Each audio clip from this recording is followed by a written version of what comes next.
دکتۆر و پسۆری خۆی حەقی خۆی تەیە دایمەن ئەوەی کەن نرخەکان لە 20,000 تا 25,000 نرخی عیادەت جێگیر بێ باشە. داواکاریمەوەی هەرزانی کەن بۆ هاوڵاتیان داواکاریمەوەی خەڵک فەقیرە و هەرزانی کەن عیادەکان و ئەوە ئەوە نییە ئەمنوا منداری خۆما ئەوە تۆ ئەزم کردیا تاالعانەکە 5 میلیۆنم چووە 5 میلیۆن ئادی معنای چی 5 میلیۆن 5 میلیۆن بەخۆم چیش دەکەم خۆ توجارنە بەخۆمە عملاتی دەکەی باشە یعنی هەتاالعانیش ئەو ڕوود تازە و دەرچۆتەوە فعسەکەی وا دەبیت لە بۆ مختەبەری 5 میلیۆن ئەو زەلامە 5 میلیۆنی بەدەست خۆی تەسمیر کردی یەک شەو بە 500,000 یەک شەو لە خەستەخانەی بمینێ بە 500,000 500,000 شان نواندیا یعنی ئەو شونا ئەو شو عەلەسە عیدمانە 50,000 دەژێتەوە سبە شەوێ بمینێتەوە 500,000 لەسەر قوین دەنووسی یەک قاپە برنجی ئەوەن دووقە دەداتی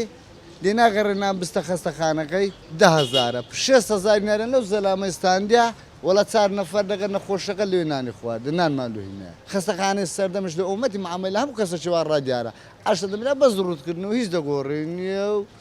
بەس بینە پارەی بژمێرە و حەقنمە زۆر دەردەچی عملیات دەکەی ناکەی دەمری نابنی و مشکلی خۆتە مشکلەی من بەرە زۆر بەرزە لە ئاست فەقیردانە فەقیر تاوانی چییە چ گوناحەیە کە کابرا نەیبی نەخۆشی لە ماری خۆی هەبیتن و ئەو پارەیەشینی بیبیتن ئای چێ لێرە بەرپرسە چێ بەرپرسیارە دفاع لە فەقیری بکات لۆ چینی فەقیر وا بچەوسێتەوە دەبی هیچ دەستگایەک و دەستگایکی پەیوەندیدار نەبی معاسبێ ئەو تاوان بارانە بکاتن یعنی وانە خۆیان بە عراقی دەزای خۆیان بە تاوان بار دەزانن کەوای ئەو خینی خەرک دەبژی خاصە فەقیر 5 دقەیە نەخۆش دەستەکەنی عیادە 50,000 دەچێت زۆرێ 25 دەچێت زۆرە دەروەڵە فاسم کردی دەبی 30,000 کەشم لێەوە 55,000 لۆ وڵایی عیادەکان هەندێک دەرمان لە جێیان دەکەڕین لە عیادەکی مەسەڵەن بە 30,000 لە جێکی دیکە بە 20 جێ هەبوو 35 حسەب زەوقی خۆن گرتیا بە 25,000 ئەی تەبعاً زۆرە لە بە فەقیری فەقیر هەیە ئێستا نییە کیلۆ خیارێکی بکڕی عیادەی بە 20,000 ئەبی بە 25,000 نابیت هەمووش گرانە هەموو شریکن لەگەڵ سەیدە لێکان شریک بعملي هتا كرتي 100,000 هاتيه والله داواکار ئەوەیە شتەکە ینی قسەک یارمەتی خەرچی بدەن شتەکە قسەک مناسب کەسێک بتوانی بکڕیت ینی معیشەت پێ بکات نەکابرا بە 25,000 عملەیە فەقیر ساعت پێش دەڕات 25,000 هەر بەشی وەرەقەکەی دەکات بزانم وەکو معاملاتی ئەو وەکو مامەڵەیەک ناو بازار لە هەموو شتێک گرانتر عیادە و دکتۆر و دەرمانە ئارە وەڵی ینی لەگەڵ ئەوەش کە بڵێن داهاتی خەڵکیش بەو شێوەیە نیە حەقە ینی قانونێکی وادا بدن لێر شتێکی وا ڕەچاو بکرێت کە بەزەیەکیان بۆ خەڵکی دەبێتەوە بەڕاستی وڵی خەڵکی ئێرە نین و نەچێتە عیادە ئێرەش نازانم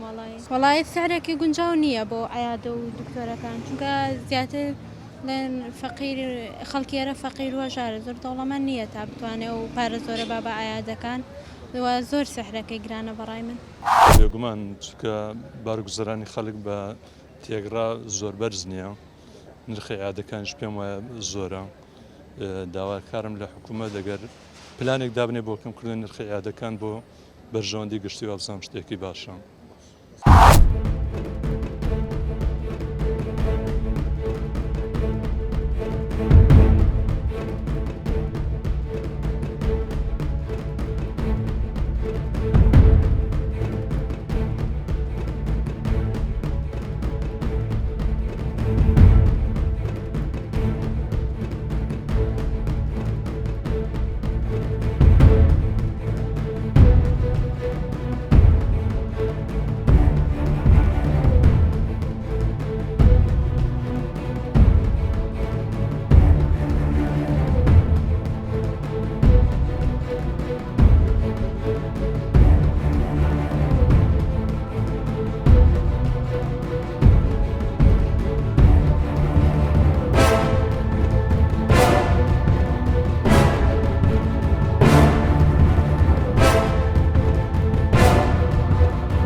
كل داواکاری مەوەی ئەوەی ڕوودکردنی وڵای برامەوە چ خەرک بە خێوکردنیە ئارێ وڵا ئەتوێک عملیاتی بکەی بە 5 میلیۆنی شەوەک بمینێتەوە لەوێن دەر 500,000 لێوەگران مانای چێ داواکاری چە داواکاری سەقەی داوای سەقەی یعنی ئەو ئەم داواکاری خۆم کرد یعنی هانە لۆ چێ دەبێت چ لۆ دەکات چ حسابت لۆ دەکات دەوەرە پێم برێ کاکە با یەکە حسابەکە لێ بکە برێ وەڵاهی حاقی فەقیری حاقی ئەوەی باشە کە من نەمبی لێ چێ بینم بچم دزی بکەم دەرۆزێ بکەم کە دەرۆزە دەکەی دەدگری دزی دەکەی دەری کابرا دزی کرد ئەدێ پارە لێ چێ بینم لێ چێ بینم عیلاجی ئەو نەخۆشەی بکەم یانە تاکەی بەس نەبی ئەو زولم و زۆرداری ئەو چەسانەوەی فەقیری باش بە هەر یەکێکی دەرێ کە لێ بە دکتۆری دێ ئەمن چ بکەم مەسرف گرانە مەسرفی دکتۆری گرانی چییە فیتەری یەکەم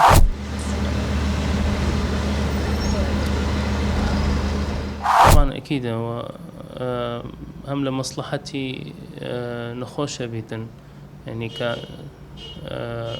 سعري بينيني نخوش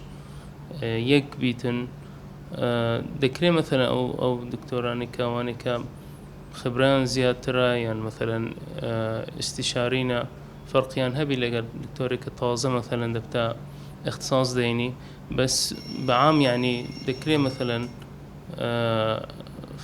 سعرتي محددة بندري